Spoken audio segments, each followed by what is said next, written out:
El agua estaba fría, no como cuando metes la mano en un río en octubre, fría como el hierro, fría como lo que flota entre tus piernas cuando intentas avanzar y no miras hacia abajo, porque si miras hacia abajo no llegas a ningún lado. Tenía 23 años esa mañana. Venía de Baltimore, de una calle donde lo más peligroso era el perro del vecino. Y de repente el mundo entero era ruido y agua y humo, y el tipo a mi lado que un segundo antes existía y al siguiente no existía ya. Lo que te voy a contar no es la guerra de las películas. No hay música, no hay planos heroicos desde el aire. Hay barro, hay olor, hay decisiones que tomas en medio segundo y que te persiguen durante décadas. Hay momentos en que el miedo desaparece y aparece algo peor.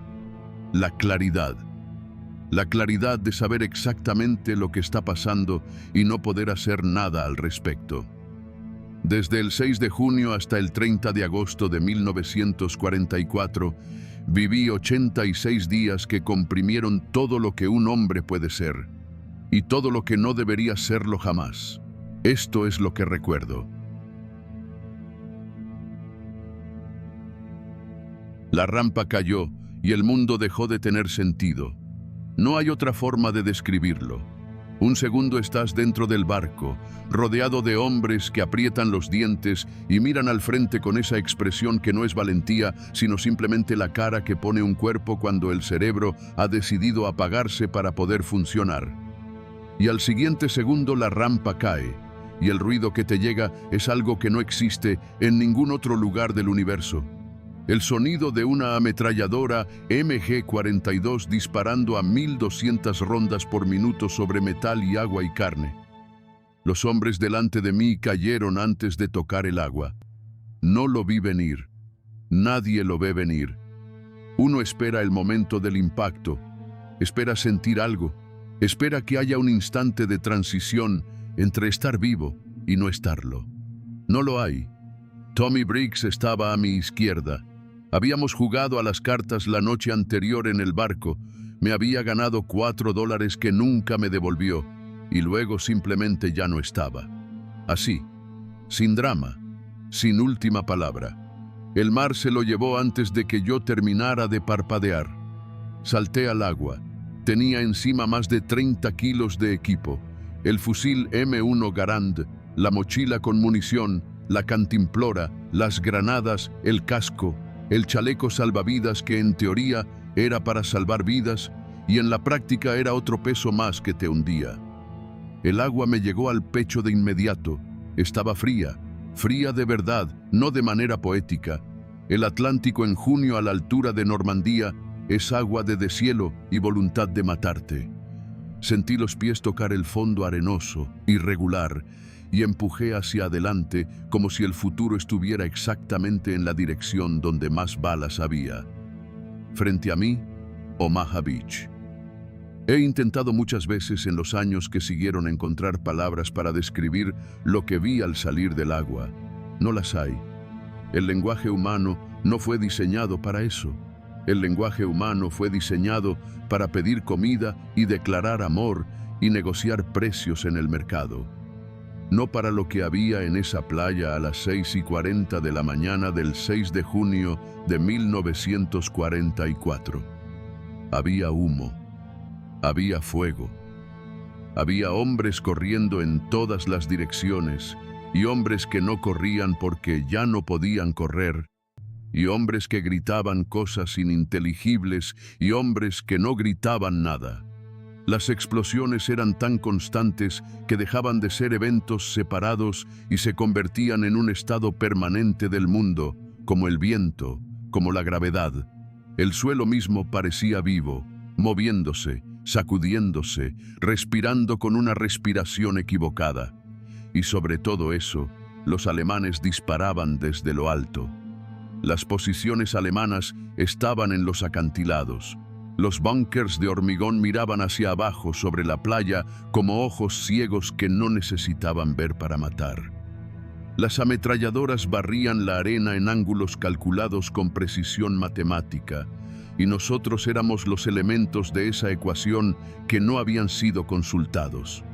Los obstáculos que los alemanes habían colocado en la orilla, los erizos de hierro, las estacas de madera con minas en la punta, los alambres de espino sumergidos que te atrapaban las botas cuando menos lo esperabas, eran trampas diseñadas para detenerte exactamente donde más expuesto estabas. No era paranoia, era ingeniería. Me tiré al suelo detrás de un erizo de hierro. El metal estaba frío también, todo estaba frío. Recuerdo el frío con una precisión que el miedo nunca tuvo, quizás porque el miedo llegó después, cuando ya no había tiempo para sentirlo correctamente. Pegué el cuerpo contra el hierro y escuché el sonido de las balas golpeando el metal a centímetros de mi cabeza, cada impacto como un golpe de martillo en un yunque, y pensé, con una calma que todavía me sorprende cuando la recuerdo, ¿tengo que moverme o estoy muerto? No fue una conclusión heroica, fue aritmética. A mi alrededor, los hombres de mi compañía estaban desperdigados en la arena o en el agua, o en ningún lado preciso. El sargento Patterson, que había pasado los últimos 4 meses gritándonos en los campos de entrenamiento de Inglaterra con una crueldad que en ese momento odié y en ese momento agradecí infinitamente, apareció a mi derecha arrastrándose sobre los codos con la naturalidad de alguien que ha practicado esto toda la vida. Quizás lo había hecho. «Callahan, ¿estás entero?» «Creo que sí». «Bien, porque necesito que te muevas ahora mismo». Patterson tenía una forma de decir las cosas que eliminaba toda posibilidad de debate. No era una petición, no era exactamente una orden, era simplemente la descripción de lo que iba a pasar. Me arrastré detrás de él hacia una pequeña elevación de arena que daba una protección mínima, ilusoria, pero que en ese momento era todo lo que había. En la guerra, uno aprende a querer lo que tiene. Éramos 6. De los 32 que habíamos salido de ese Higgins Boat, éramos 6 los que habíamos llegado a ese punto de la playa. No sé qué pasó con los otros. Algunos los vi caer. De los demás, no sé nada. Hay preguntas que uno aprende a no hacerse porque no existe respuesta que ayude. Y el tiempo para preguntas era un lujo que nadie tenía en ese momento y que muchos no tendrían nunca más. Patterson sacó un mapa empapado y lo miró durante 2 segundos con la concentración de un hombre que sabe que cada segundo de quietud es también un segundo de sobrevivencia y de muerte en partes iguales. Señaló hacia los acantilados, hacia el este, hacia un corte en el terreno que desde abajo era difícil de ver, pero que él había memorizado antes de que todo empezara. Hay un barranco, unos 300 metros hacia el este. Si llegamos ahí, tenemos cobertura para subir. 300 metros. He caminado 300 metros miles de veces en mi vida, al kiosco de la esquina, al bar de la avenida, al trabajo, al parque donde mi madre llevaba al perro. 300 metros es nada. 300 metros en Omaha Beach, el 6 de junio de 1944, era el viaje más largo que jamás había hecho o jamás haría. Corrimos. Me avergüenza decir que cerré los ojos en algún tramo. No debí haberlo hecho porque cerrar los ojos no te protege de nada y sí te quita información que necesitas, pero el cuerpo tiene sus propias lógicas y a veces el cuerpo decide que no quiere ver lo que está viendo. Corrí, caí, me levanté.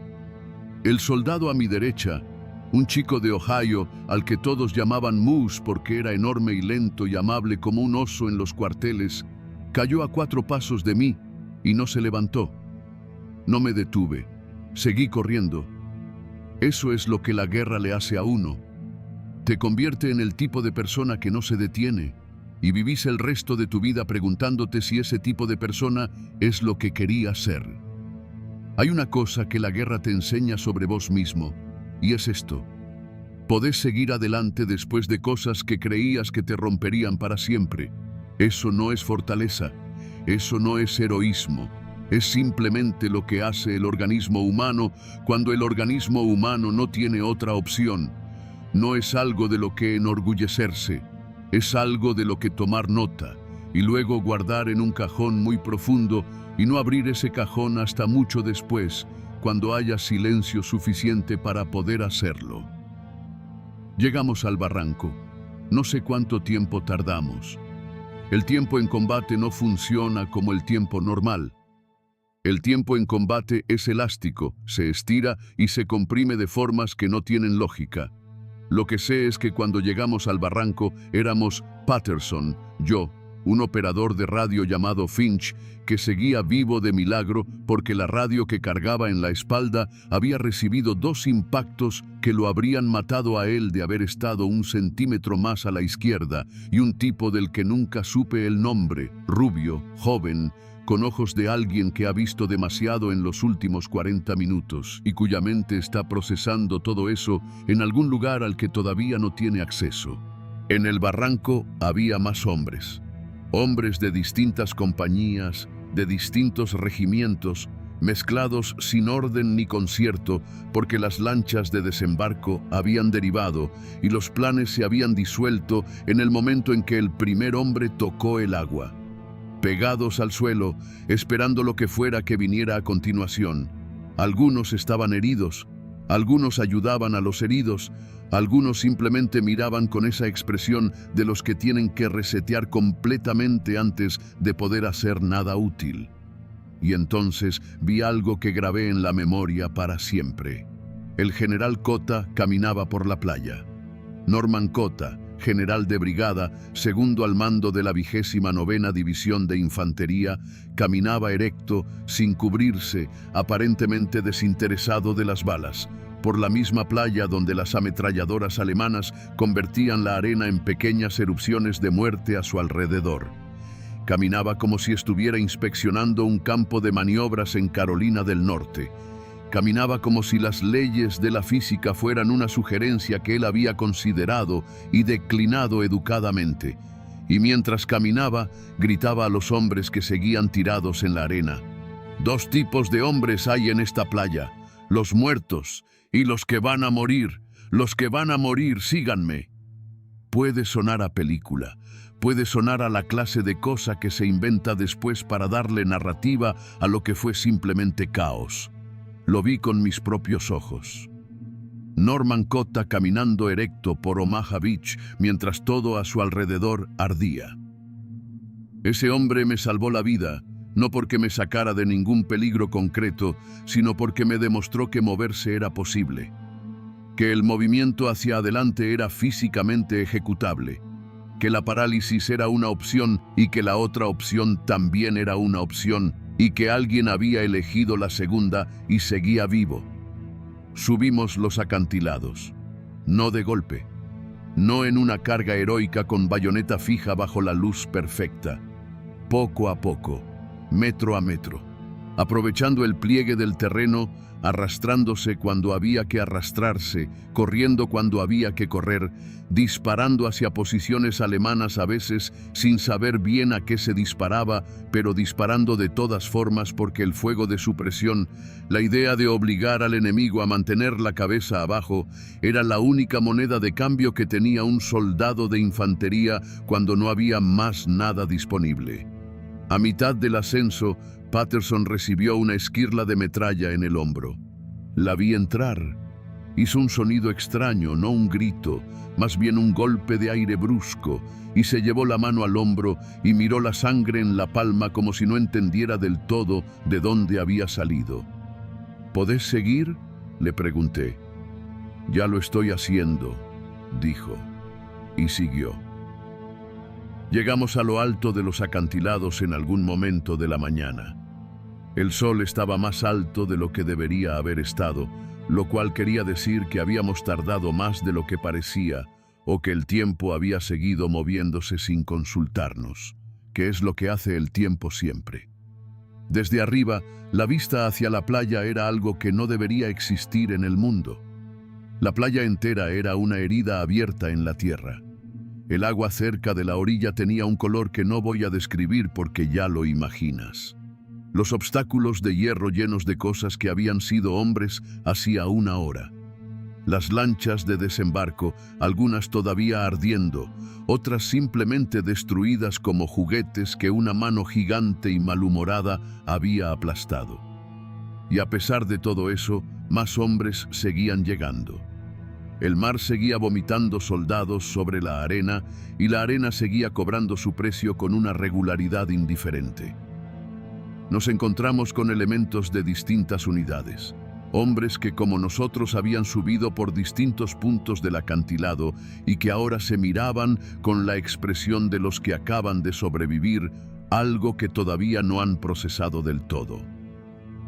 Nos organizamos de la mejor manera que se puede organizar el caos, que no es mucho pero es suficiente, y avanzamos tierra adentro. Los primeros días en Normandía después del desembarco fueron una especie de brutalidad en cámara lenta.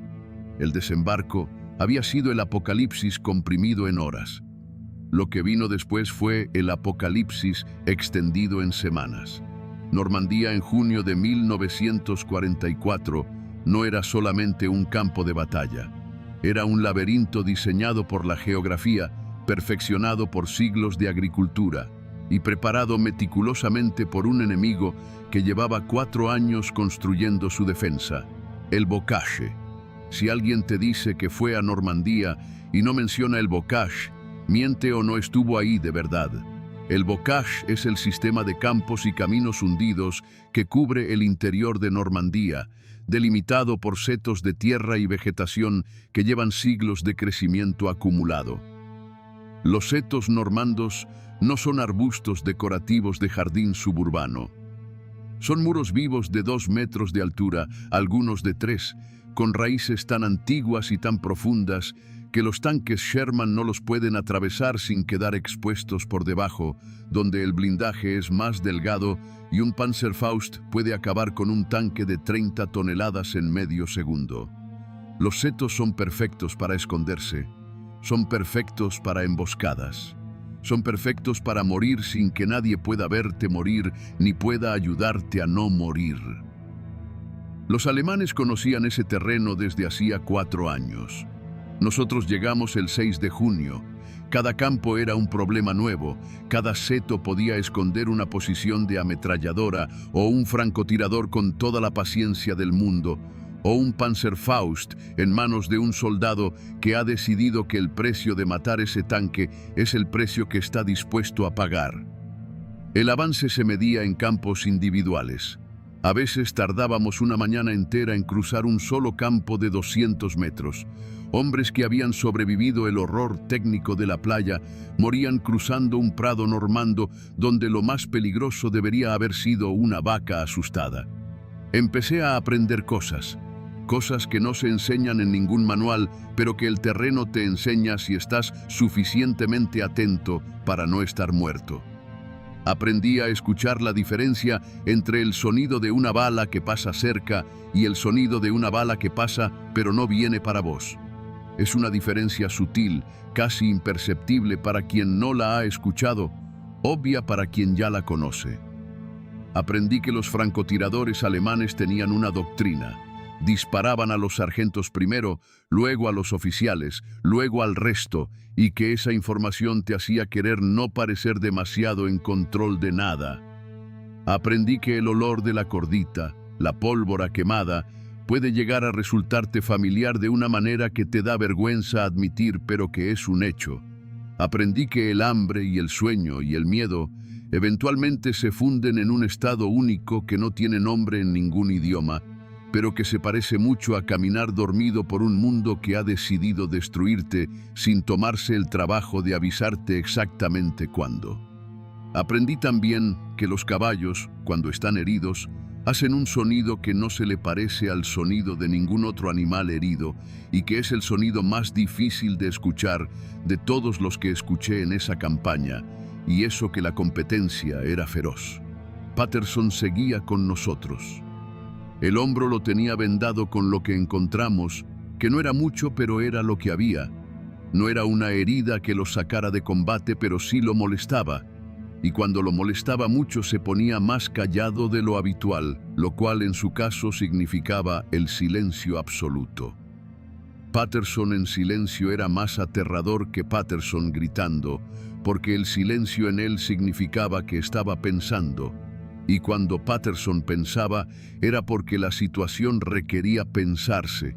Y cuando la situación requería pensarse, era porque era peor de lo que parecía a primera vista. Hubo un momento, creo que era el cuarto día después del desembarco, en que nos quedamos atascados en un campo por 6 horas. 6 horas tirados en la hierba húmeda, mientras una posición de ametralladora alemana al otro lado del seto mantenía imposible cualquier movimiento hacia adelante. Cada vez que alguien intentaba avanzar, el fuego respondía con esa precisión mecánica de una MG-42 bien manejada. Pedimos apoyo de artillería por radio y la respuesta tardó 2 horas en llegar, y cuando llegó cayó 300 metros corto, en nuestra dirección, y tuvimos que esperar que la artillería propia dejara de intentar matarnos antes de preocuparnos de nuevo por la ametralladora alemana. En esas 6 horas de inmovilidad pienso mucho cuando pienso en la guerra. No en los momentos de acción, no en los asaltos, no en las corridas bajo el fuego. En esas 6 horas tirado en el pasto húmedo mirando el cielo, Finch, el operador de radio, se durmió en algún momento. Lo escuché roncar. Me pareció lo más extraño y lo más sensato que había presenciado en toda la campaña hasta ese momento. Un hombre durmiendo mientras le intentaban matar. El cerebro humano protege lo que puede cuando puede. Yo no dormí. Pensé en Baltimore. Pensé en el olor de la panadería que había en la esquina de nuestra calle. El olor que salía los domingos de mañana temprano y que llenaba todo el barrio con algo que no tenía nombre, pero que significaba que había semanas, y que las semanas tenían estructuras, y que las estructuras eran confiables. Pensé en mi madre, en cómo doblaba la ropa con esa precisión ridícula, metódica, como si los calcetines fueran documentos importantes que podían archivarse incorrectamente. Pensé en cosas completamente inútiles para la situación en la que me encontraba y descubrí que esa inutilidad era exactamente lo que me mantenía cuerdo. Lo inútil era lo normal. Lo normal era lo que no estaba ahí. Aferrarse a lo inútil era la única forma de recordar que lo normal existía y podía volver a existir. La ametralladora alemana fue eventualmente silenciada por un francotirador nuestro que tardó 40 minutos en ponerse en posición correcta y 1 segundo en terminar el problema. Avanzamos. Llegamos al seto. Del otro lado había un pozo de tirador cavado con precisión militar, prolijo como todo lo que hacían los alemanes, y una ametralladora MG-42 todavía tibia, y el cuerpo de un soldado alemán que no tendría más de 16 años, con el uniforme demasiado grande en los hombros, con la cara de alguien que no terminó de ser lo que iba a ser. 16 años. Me quedé mirándolo más tiempo del que debería haberme quedado. Patterson me puso la mano en el hombro, el que no tenía la herida, y me dijo, «Vamos», sin inflexión, sin comentario, sin pretender que había algo que agregar a lo que estábamos mirando, y seguimos. Lo que había que hacer era seguir. Eso fue junio. Un campo a la vez. Una baja a la vez. Nombres que vas perdiendo a medida que los vas adquiriendo. Danny Kowalski, de Pittsburgh, herido el 12 por una mina que nadie vio. Eddie Ferraro, de Brooklyn, muerto en un barranco el 16 por un francotirador que nunca encontramos, lo cual me molestó durante semanas, con una irracionalidad que reconocía como irracional pero que no podía controlar. Un chico al que llamábamos Tex porque era de Texas, y eso era toda la información que necesitábamos de él, desaparecido en la confusión de un encuentro nocturno el 22. Desaparecido es la palabra más cruel del vocabulario de la guerra. Muerto tiene peso, muerto tiene bordes. Desaparecido es el vacío, es la pregunta que nunca tiene respuesta, es el cajón que no podés cerrar porque no tenés con qué cerrarlo. La línea entre el día y la noche era menos una frontera que una gradación de tipos de peligro distintos. De día, los aviones, la artillería, los encuentros en campo abierto. De noche, los ataques de infiltración alemanes, los patrulleros que se movían entre líneas buscando información o simplemente buscando causar daño en la oscuridad y retirarse antes del amanecer. Las noches en el bocage eran su propio tipo de horror.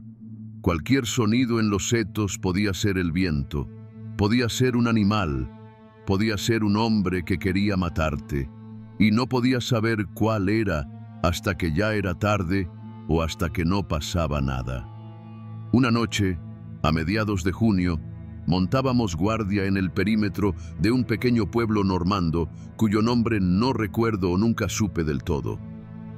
Las casas de piedra estaban en su mayoría intactas todavía, lo cual era una rareza que uno aprendía a apreciar como apreciase el agua limpia cuando llevas días sin tenerla. Los civiles se habían encerrado dentro con esa mezcla de gratitud y terror que tenían los normandos hacia nosotros. Los liberadores que llegábamos destruyendo sus campos y sus caminos, y a veces sus casas y sus vidas, en el proceso de liberarlos de algo que también destruía sus campos y sus caminos y sus casas y sus vidas. Estaba solo en mi puesto de guardia, un ángulo muerto en una pared de piedra que daba a un camino sin iluminación, cuando escuché pasos. Me puse alerta de inmediato, el fusil en la posición, el dedo cerca del guardamonte. Los pasos se detuvieron, hubo silencio, el tipo de silencio que tiene forma y peso, y luego una voz. ¿América Inn? Era una mujer. Normandía, 40 y tantos años, pelo gris recogido de cualquier manera, vestido oscuro que se fundía con la noche. Llevaba algo en las manos. Me lo extendió con la misma seriedad con la que uno extiende algo que importa. Era un trozo de tarta, algo de manzana, creo. La tarta más improbable que había visto o vería nunca. «Merci», dije, que era de lo poco que sabía en francés. Ella asintió, una sola vez, con esa economía de gestos de quien no necesita agregar nada. Y se fue. Y me comí esa tarta en mi puesto de guardia y fue la cosa más rara y más humana que me pasó en toda la campaña. Esa mujer cuyo nombre nunca supe había usado lo que tenía para darnos algo, no sé bien qué, quizás solamente el reconocimiento de que éramos personas además de soldados. Hay formas de generosidad que no caben en ninguna categoría conocida. Julio llegó con el sol y con la promesa de algo que los altos mandos llamaban el gran avance, y los soldados de infantería llamaban más de lo mismo, pero con más calor y más moscas. Los rumores corrían entre los soldados de la manera en que siempre corren los rumores en el ejército, con la velocidad de los hechos y la precisión de la ficción. Se hablaba de un gran bombardeo, de miles de aviones, de una operación que iba a romper el frente de golpe y que esta vez era diferente. Los escépticos, que éramos la mayoría de los que seguíamos vivos después de un mes en el bocage, habíamos escuchado suficientes promesas de grandes avances para saber que la distancia entre la promesa y la realidad se medía generalmente en la única unidad de medida que el terreno aceptaba: ¿cuántos hombres? La realidad de la situación estratégica era difícil de no ver, aunque nadie te la explicara directamente. Los aliados estaban atascados, esa es la palabra honesta, atascados. El bocage había demostrado ser un obstáculo que los planificadores de la invasión, con toda su inteligencia y sus mapas y sus meses de preparación, habían subestimado de maneras que en el terreno resultaban mortales, con una consistencia que empezaba a parecer estructural. Los alemanes mantenían sus líneas con una disciplina que costaba reconocer, pero que era innegable si uno era honesto consigo mismo. El frente avanzaba, sí, pero a un ritmo que medido en mapas parecía progreso y medido en cuerpos era una sangría sin ritmo ni sentido aparente. A principios de julio participé en el asalto a una posición alemana en una granja cualquiera, en un campo cualquiera, sin nombre que recordar.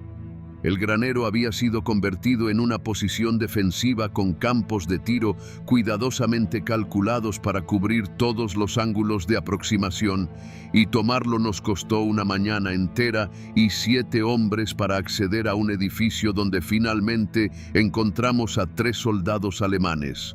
Uno muerto de la artillería que habíamos pedido antes del asalto, uno herido en el suelo con una ecuanimidad que indicaba que llevaba así suficiente tiempo como para haber aceptado la situación, y uno de pie con las manos en alto y los ojos de alguien que lleva mucho tiempo esperando que todo esto termine de una manera u otra. El alemán que se rindió se llamaba, según su placa de identificación, Werner algo. No recuerdo el apellido, o quizás nunca lo registré, porque los apellidos de los prisioneros no eran información que mi mente en ese estado guardara con fiabilidad. Le di agua de mi cantimplora, y él me la agradeció con una formalidad que parecía fuera de lugar en el contexto, pero que en realidad tenía mucho sentido si pensabas en ella. La formalidad de alguien que no quiere reducirse a la desesperación, aunque la desesperación sea la respuesta más lógica. Hay una dignidad en la formalidad extrema que la gente que no ha estado en esas situaciones no suele entender. Hacia mediados de julio nos reorganizaron. Patterson seguía con nosotros, pero su hombro estaba peor de lo que reconocía, y los médicos que lo miraron en un puesto de campaña le dijeron que necesitaba que le sacaran la esquirla o iba a tener problemas mayores. Patterson les dijo que se los haría saber cuando tuviera tiempo. Los médicos no insistieron porque los médicos en ese punto de la campaña tenían demasiadas otras cosas que atender. Los días de esa segunda mitad de julio fueron de un tipo particular de agotamiento. No el agotamiento del primer desembarco, que era agudo y casi eléctrico. Era el agotamiento crónico de las semanas acumuladas. El tipo de agotamiento que se instala en los huesos y en los ojos y en la forma en que uno procesa la información. Los hombres desarrollaban esa expresión que los veteranos reconocen y que no tiene nombre, pero que tiene una forma muy específica. Un vaciamiento de los ojos que no es cansancio exactamente, es más bien la cara que pone el interior cuando el interior ha decidido posponer todas las emociones y todas las reacciones y toda la parte no esencial de la experiencia para un momento más conveniente, un momento que puede o no puede llegar. Y entonces llegó el 25 de julio, la Operación Cobra.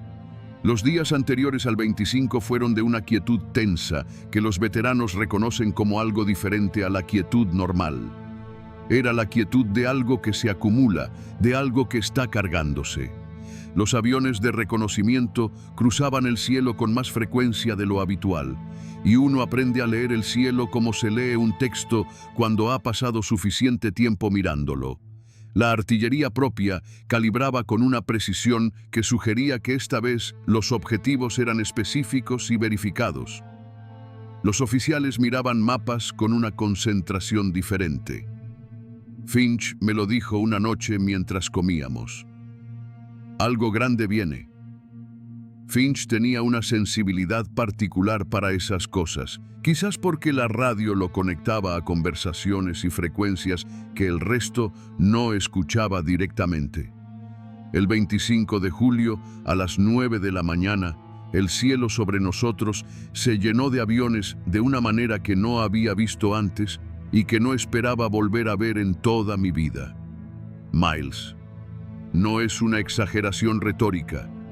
Miles de bombarderos B-17 y B-24 y sus escoltas de cazas, formados en una línea que iba literalmente de horizonte a horizonte, y el sonido de todos esos motores juntos, ese rugido continuo y acumulado, era el sonido de la voluntad humana llevada a un extremo que resulta casi divino en su escala y casi obsceno en sus consecuencias. El suelo temblaba, no de las bombas, todavía no, del sonido solo. Nos habían dicho que retrocediéramos 800 metros de la línea frontal, que era la zona objetivo del bombardeo. Lo hicimos. Había algo extraño en retroceder después de semanas de avanzar palmo a palmo, una sensación de inversión del orden natural de las cosas. El bombardeo comenzó. Lo que pasó en los primeros minutos fue lo que se suponía que iba a pasar. La zona alemana delante de nosotros recibió toneladas de explosivos de alta potencia y el suelo temblaba debajo de nuestros pies como si algo subterráneo y enorme estuviera intentando salir, y las columnas de humo negro se levantaban en el horizonte con una regularidad que habría sido casi hermosa si uno pudiera olvidar lo que significaba. Y luego ocurrió lo que nunca debería haber ocurrido. Las bombas empezaron a caer en nuestro lado. Las razones exactas, problemas de visibilidad, viento, error de cálculo, deriva en la línea de bombardeo, nunca importan cuando sos el que está debajo. Las explosiones comenzaron a aparecer detrás de nuestra posición. Primero una, aislada, que todos miramos con la esperanza de que fuera un error único. Luego, varias. El pánico es la palabra incorrecta porque el pánico implica desorganización y lo que ocurrió fue algo más primitivo, más limpio que el pánico. Los hombres corrían en la única dirección que tiene sentido cuando las bombas caen en tu posición. Lejos, cualquier lejos, el primer lejos disponible. El problema es que lejos en ese contexto era hacia los alemanes, era hacia el campo abierto sin cobertura, era simplemente hacia ningún lugar concreto mejor que donde se estaba. El teniente general Leslie McNair murió ese día en ese bombardeo. El oficial americano de más alto rango muerto en acción en toda la Segunda Guerra Mundial, muerto por bombas americanas en suelo francés. Eso tampoco te lo dicen al principio. Las cifras oficiales hablan de 111 americanos muertos y 500 heridos por fuego propio ese día. Los hombres que estuvieron ahí tienen sus propias cifras. Las dos versiones son verdad en distintos sentidos. Patterson me encontró en una zanja, cubierto de tierra, sin heridas visibles, con los oídos llenos de ese relleno de algodón ardiente que producen las explosiones cercanas. Me miró, le miré. ¿Entero? Sí. Vamos, ya empieza lo nuestro. Lo nuestro era el avance, porque a pesar del caos, a pesar de las bombas propias, a pesar de todo, la operación Cobra funcionó. Las posiciones alemanas delante de nosotros habían sido pulverizadas de una manera que nuestras semanas de combate en el bocaje nunca habían logrado. Los hombres que habían sobrevivido el bombardeo alemán, los que seguían en las posiciones después de eso, estaban en un estado que iba del aturdimiento profundo al colapso total. Avanzamos, y siguió el avance, y siguió. Y esto es lo que nadie te dice de la guerra, la parte que las historias siempre omiten.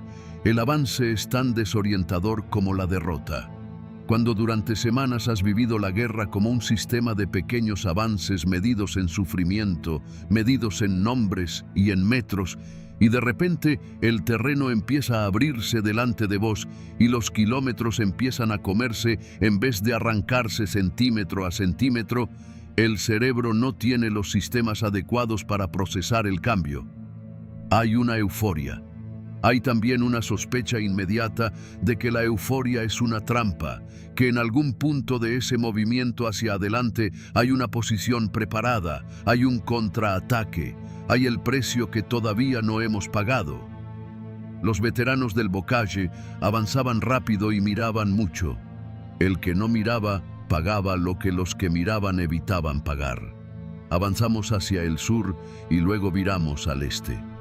Los pueblos normandos que antes costaban días de combate empezaron a caer en horas. Los civiles salían a los caminos, en algunos lugares, no en todos, porque en los lugares donde el combate había sido más pesado, los civiles que quedaban tenían miedo de moverse de sus refugios y tardaban un tiempo en asomarse a verificar que lo que veían era lo que creían que era. Pero en los lugares donde llegábamos, sin que hubiera combate inmediato, había gente en los caminos. Había flores, las flores que alguien había guardado para ese momento o que simplemente existían porque los jardines normandos no habían dejado de florecer durante la ocupación. Había vino que alguien sacaba de algún lugar inesperado, un sótano, una cueva, debajo de la cama de alguien. Había mujeres que lloraban con una alegría que tiene su propia física, su propia manera de ocupar el espacio. Había hombres que nos abrazaban con esa fuerza de alguien que ha estado esperando algo durante 4 años de una manera que te aprieta los huesos. No parábamos. No había tiempo para parar. La lógica del momento era brutal en su simplicidad. Los alemanes estaban retrocediendo, pero no en desbandada. Retroceder en orden es diferente de huir, y los alemanes en retirada controlada seguían siendo una fuerza peligrosa, seguían siendo hombres con armas y doctrina y voluntad de usarlas.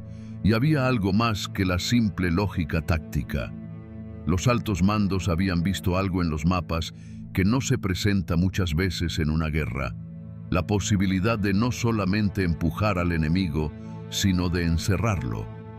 La bolsa de Falaise. Para entender lo que se aproximaba, había que ver el mapa con los ojos adecuados. El ejército americano avanzaba hacia el este por el sur de Normandía. Los británicos y los canadienses presionaban desde el norte hacia el sur. Entre esos dos movimientos, como las dos quijadas de algo que se cerraba, había cientos de miles de soldados alemanes del grupo de ejércitos B. Las mismas fuerzas que habían resistido nuestro avance durante 2 meses. Si los dos brazos se juntaban, si se cerraba el círculo, esos hombres quedaban atrapados sin línea de retiro posible, sin abastecimiento, sin opción. La orden era simple en concepto y brutal en sus implicaciones prácticas: moverse, no detenerse. El objetivo era Argentan, el punto de cierre del sur. Moverse sin importar el flanco, sin importar el agotamiento, sin importar la logística que empezaba a tensarse porque los camiones de suministros no podían seguir el ritmo de un ejército que de repente se movía como había olvidado que podía moverse. Los días de principios de agosto fueron de movimiento constante, de una manera que era casi lo opuesto del bocage en ritmo, pero igualmente exigente en todo lo demás. Dormíamos cuando parábamos y parábamos lo mínimo necesario. La alimentación era lo que hubiera disponible, que no siempre era mucho. El sueño era lo que robabas en los espacios entre una cosa y la siguiente. 20 minutos aquí, 1 hora allá, nunca suficiente, pero siempre lo que había. Hubo una tarde de esa primera semana de agosto en que paramos en una aldea sin nombre y dormí 4 horas seguidas en el suelo de lo que había sido una iglesia, con la mochila de almohada y el fusil al lado y el olor a piedra vieja y a polvo de yeso y a algo que podía haber sido incienso de hace mucho tiempo. Fue el sueño más profundo que tuve en toda la campaña. No soñé nada. No había nada que soñar que no fuera lo que ya estaba viviendo. Y lo que ya estaba viviendo era suficiente para cualquier invención. Patterson recibió su segunda herida el 8 de agosto, esta vez más seria que la primera. Una bala en el muslo, limpia en su trayectoria pero en un lugar que no dejaba opción. Lo vi ponerse la mano en la pierna con el mismo gesto de extrañeza que había tenido con el hombro en junio. Esa fracción de segundo en que el cerebro registra el daño antes que el dolor. Llamamos al médico. El médico lo miró y le dijo que tenía que irse, que esa pierna necesitaba cirugía y recuperación. Lo vi llevarse al puesto médico de campaña y fue la primera vez en toda la campaña que le vi la cara con algo que no era el control total de la situación. Era dolor, simple dolor físico. Y también, creo, aunque nunca habríamos hablado de eso, el alivio que no se dice en voz alta. El alivio de que la decisión de cuándo parar ya no era suya. El alivio de que la guerra había tomado la decisión por él y que esa decisión era salir y que salir era algo que el cuerpo aceptaba con una gratitud que la mente no podía reconocer. Le apreté el hombro antes de que se lo llevaran. El hombro bueno, el que no tenía la esquirla vieja. ¿Qué? Dijo. Nada, dije. Bien. Se fue. No lo volví a ver en toda la campaña. Lo vi después, años después, en una reunión de veteranos en Virginia, y los dos hicimos lo que hacen los hombres que han estado en cosas así cuando se encuentran en contextos donde todo está tranquilo y la gente lleva ropa normal. Hablamos del tiempo y del béisbol durante 20 minutos y luego nos fuimos a casa sin mencionar ninguna de las cosas que teníamos en común. A veces el silencio es la única conversación que tiene sentido. El mando de nuestra unidad recayó en el teniente Morrison, 21 años. Una cantidad de experiencia que nunca habría sido suficiente en otras circunstancias y que en esas circunstancias tenía que serlo. Morrison tenía la cualidad más importante que puede tener un líder en combate, que no es el coraje ni la inteligencia ni el conocimiento técnico, sino la capacidad de tomar decisiones imperfectas rápidamente, porque una decisión imperfecta tomada a tiempo es casi siempre mejor que la decisión perfecta que llega cuando ya no sirve de nada. Morrison era bueno, no lo digo como cumplido, sino como evaluación técnica. Y entonces llegamos a Falaise. Lo que encontramos ahí es algo con lo que convivo todavía, décadas después, en la quietud de noches que no debería estar quietas, pero lo están, porque el tiempo pasa aunque uno no esté de acuerdo con el paso del tiempo.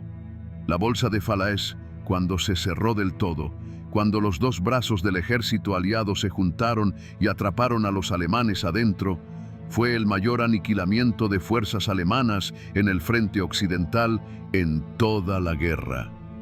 50.000 prisioneros, 10.000 muertos o más. Los números varían según quién los cuente y qué decida contar. Pero aniquilamiento, en el vocabulario de los estrategas, es una abstracción limpia, y en el vocabulario de los que están en el terreno es otra cosa completamente, una cosa que no tiene la limpieza de la abstracción y que no puede tenerla. El camino entre Falaise y Argentan, cuando llegamos a él, era algo para lo que no hay precedente en la experiencia cotidiana. Kilómetros de lo que había sido una columna de retirada alemana destruida por la artillería y la aviación aliadas.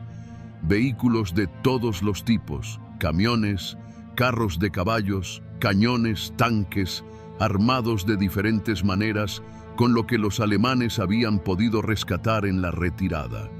Todo destruido. Y entre los vehículos y los caballos y las máquinas, los cuerpos, alemanes en su mayoría, miles de ellos, en todas las posiciones que puede adoptar un cuerpo humano cuando las fuerzas que lo interrumpen son suficientemente violentas. El olor. Agosto. En Normandía es caliente.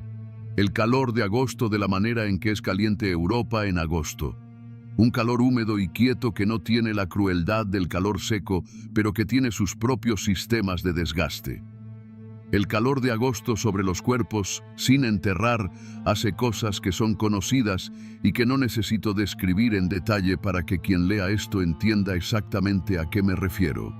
Ese olor se quedó en la nariz durante días, durante semanas. Algunos compañeros decían que durante meses, que después de Falaise tardaron meses en poder oler ciertas cosas sin que algo en la mente volviera a ese camino. El general Eisenhower, cuando pasó por esa zona unos días después, dijo en su informe que era lo más horrible que había visto en su vida. Ese hombre había visto muchas cosas. Caminamos por ese camino durante horas. Hubo rendiciones. Grupos de 10, de 20, de 50 soldados alemanes con las manos en alto, hombres exhaustos que ya no tenían nada que defender porque lo que estaban defendiendo había dejado de existir como entidad funcional. Los procesábamos hacia el este, hacia los campos de prisioneros improvisados, y seguíamos. El flujo era constante.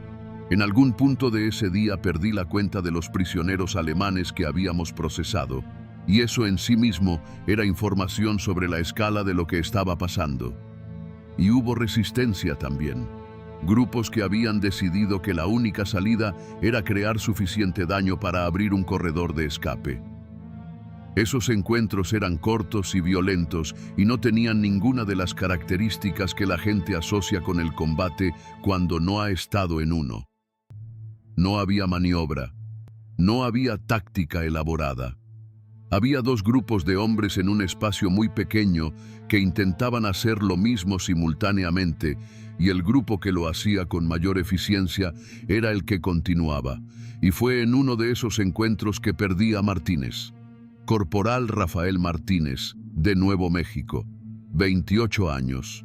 Hijo de un ranchero, habíame dicho una vez, con esa combinación de orgullo y pragmatismo de la gente que trabaja la tierra y que sabe exactamente lo que vale cada cosa porque ha aprendido a no desperdiciar nada.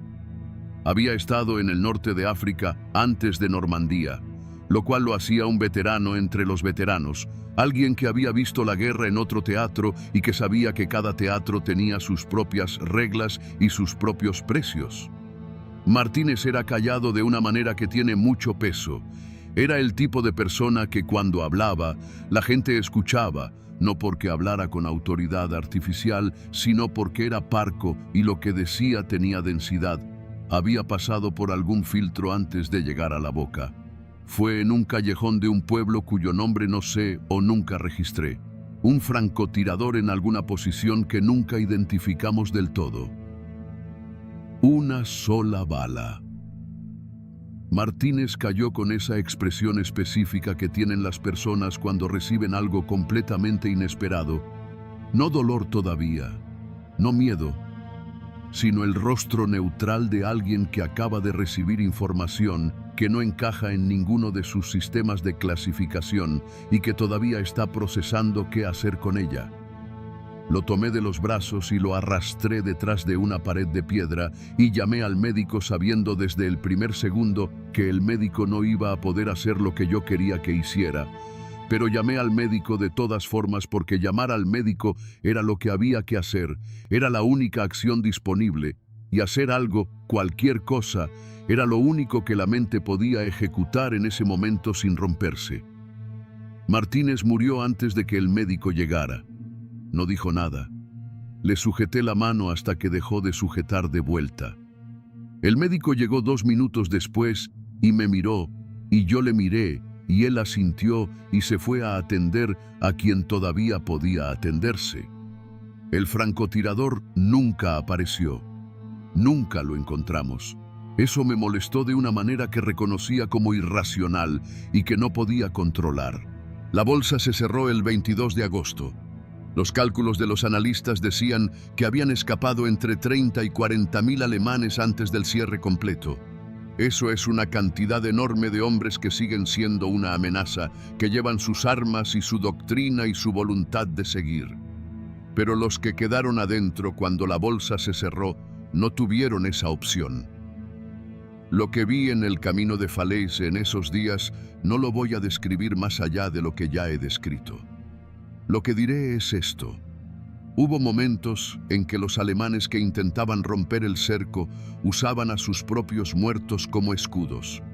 Avanzaban empujando los cuerpos delante de ellos, usando la geometría específica del cuerpo humano muerto para crear una barrera física entre ellos y el fuego que los buscaba. Es el tipo de cosa que uno ve y que el cerebro cataloga en una categoría sin nombre. Una categoría que no existía antes de ese momento y que uno preferiría que no hubiera tenido que crearse. No lo juzgo. No tengo la autoridad moral para juzgar lo que hace un hombre cuando todas sus opciones son variaciones de lo imposible. Solo lo registré. Lo registré y lo guardé, y lleva décadas guardado ahí, y no se ha gastado con el tiempo. Lo que pasó después fue en la lógica de la guerra. Simple, el ejército que había estado contenido durante 2 meses, que había avanzado campo a campo y seto a seto y centímetro a centímetro, se encontró de repente en terreno abierto frente a un enemigo que ya no podía ofrecer resistencia organizada en ese sector. El avance hacia el Sena fue, comparado con junio y julio, casi fluido. Casi. Porque fluido en la guerra siempre tiene sus asteriscos. Había posiciones de resistencia puntual, grupos de alemanes, unidades cohesionadas que habían escapado de la bolsa o que nunca habían estado en ella, que se atrincheraban en puntos defensivos y que había que sacar de ahí con el mismo trabajo tedioso y costoso de siempre. No todo era avance limpio, nunca todo es avance limpio, pero el ritmo era diferente, el ritmo era de algo que avanza hacia su conclusión. Cruzamos el Sena en los últimos días de agosto. El 25 fue la liberación de París. No estuve en París. Estuve a 40 kilómetros al este, asegurando un cruce del Sena, que en el contexto de lo que pasaba en París podría parecer secundario, pero que tenía su propia lógica militar y su propio costo. Los hombres de Gaulle y los americanos entraron a la capital mientras nosotros asegurábamos un puente sobre el río más famoso de Europa, un puente que había sobrevivido la guerra de alguna manera milagrosa y que olía desde abajo a río y a tiempo acumulado. Oí la liberación de París en la radio de Finch. No los eventos en detalle, sino el ruido de fondo de algo que se celebra a escala masiva. Esa frecuencia específica del júbilo colectivo que atraviesa la distancia y el estático de la radio y llega igualmente con toda su carga. Me senté en el suelo con la espalda contra un pilar del puente y escuché ese ruido de fondo y pensé en los 80 días que habían pasado desde la playa y en todo lo que habían contenido esos días y en los hombres que no estaban ahí para escuchar ese ruido. El 30 de agosto llegó el fin formal de la campaña de Normandía. La campaña continuó de otras maneras. El ejército siguió moviéndose. El enemigo siguió existiendo. La guerra tenía todavía meses de horror almacenado que distribuiría con la regularidad mecánica que había tenido siempre. Pero la campaña de Normandía, del desembarco a la liberación del norte de Francia, tenía su punto final administrativo. Estábamos en un campo al este del Sena. El movimiento había parado por unas horas para reorganización. Había comida caliente, lo cual era suficiente razón para que el mundo pareciera un lugar ligeramente diferente al que había sido 48 horas antes. Me senté en el suelo con la espalda contra un árbol y cerré los ojos, y el sol de agosto me dio en la cara con esa calidez sin hostilidad que el sol tiene cuando no hay nada excepto el sol y el silencio y los párpados cerrados. Pensé en intentar contar, en hacer el inventario. Los días desde junio, 86. Los hombres del barco el día del desembarco, 32. Los que habían llegado hasta ese campo. No llegué a un número que me sirviera de nada, así que dejé de contar. Hay aritmética que no es para hacerse, no porque el resultado sea incorrecto, sino porque ningún resultado que la aritmética pueda producir le hace justicia a lo que intenta medir. Hubo un pájaro normando, supongo, aunque los pájaros no tienen mucho respeto por las demarcaciones geográficas ni por los eventos históricos que ocurren debajo de sus árboles. Cantó en alguna rama cercana con esa indiferencia absoluta del mundo natural hacia lo que hacemos en él. Fue el sonido más inesperadamente extraordinario que había escuchado en 3 meses. Porque era un sonido que no tenía nada que ver con nada de lo que había ocurrido. El pájaro no sabía nada de Omaha Beach, ni del Bocage, ni de Martínez, ni de Falaise, ni del cruce del Sena.